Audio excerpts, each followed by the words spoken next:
In 1609, Johannes Kepler announced to his patron, Rudolf II, Holy Roman Emperor and King of Bohemia, that he conquered Mars, a planet that had hidden its arc since ancient times.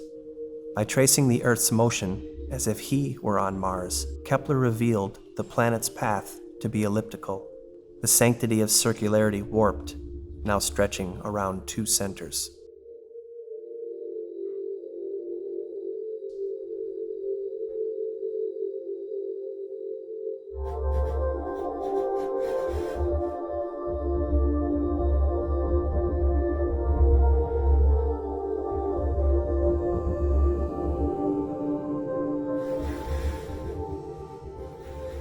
One of the first to design and utilize the telescope, Galileo witnessed directly several defects in the prevailing models, especially those shaped by Aristotle. The lens manifested mountains on the moon, spots on the sun, lunar satellites of Jupiter, and that Venus was lit differently, in phases signifying a solar orbit.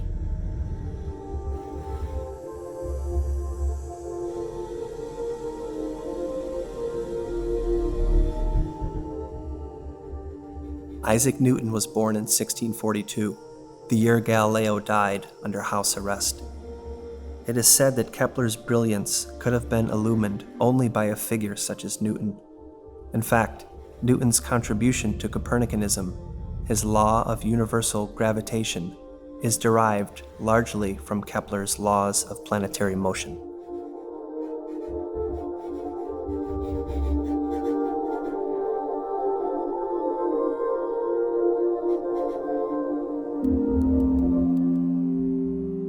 Due to its highly theoretical nature, On the Revolutions was not immediately controversial. In fact, Copernicus dedicates this work to Pope Paul III. Not until 1616 would the Holy Office of the Inquisition include it on the Index of Forbidden Works.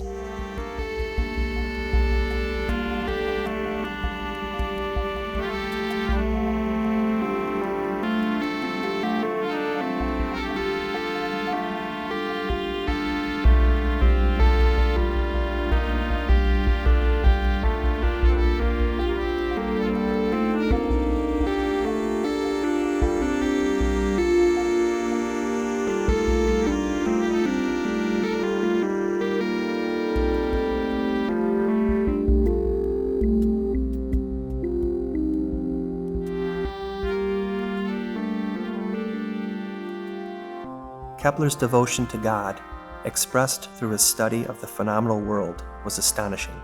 A perfect and majestic God would be reflected in and as the universe, from the geometry of a snowflake to the most golden of ratios. His work proportioned skillfully between measurable rigor and fantastic esoterica.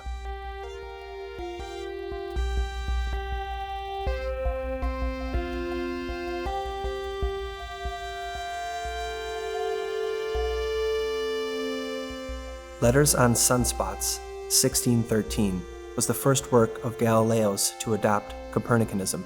His letters to the Grand Duchess and to Castelli are exemplary treatments of the intellect's capacity to interpret and interpenetrate the world through its word, corresponding the lapping tides with those starry messengers above.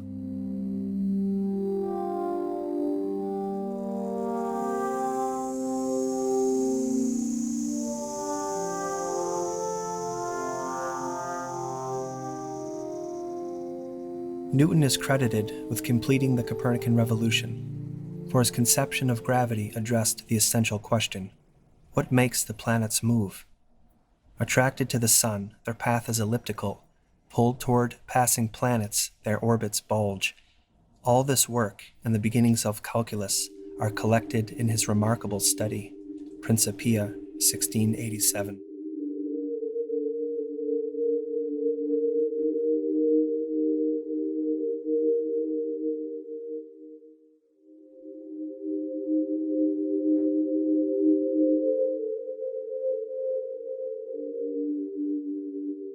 The degree to which Copernicus believed the sun was actually at the center remains uncertain.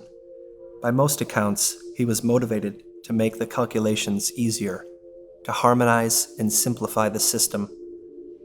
Despite breaking with ancient and medieval geocentric models, he kept the planets in circular orbits.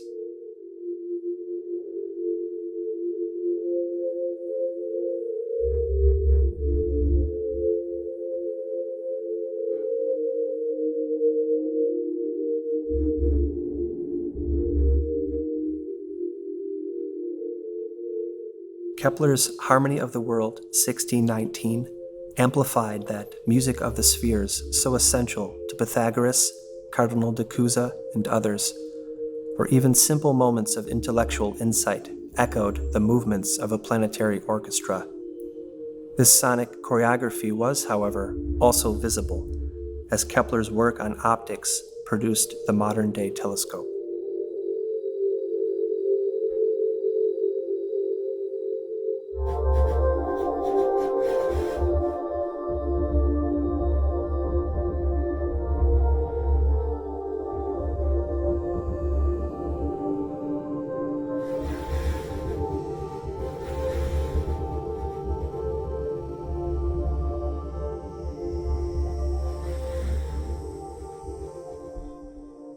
When Copernicanism was pronounced heretical by the Sacred Congregation of the Index, 1616, Galileo was privately warned and personally instructed not to hold, defend, nor teach it.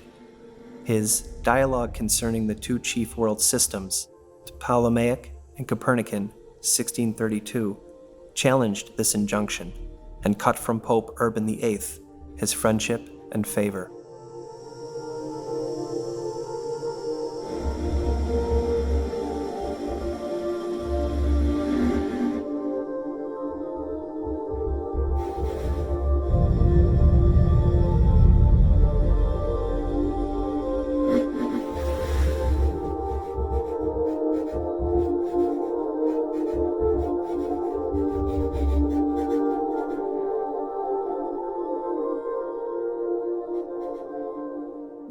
Perceived as the archetype of Enlightenment reason, Newton, in actual fact, devoted considerable attention to alchemy and the occult, a point all but unknown for 2 centuries after his death.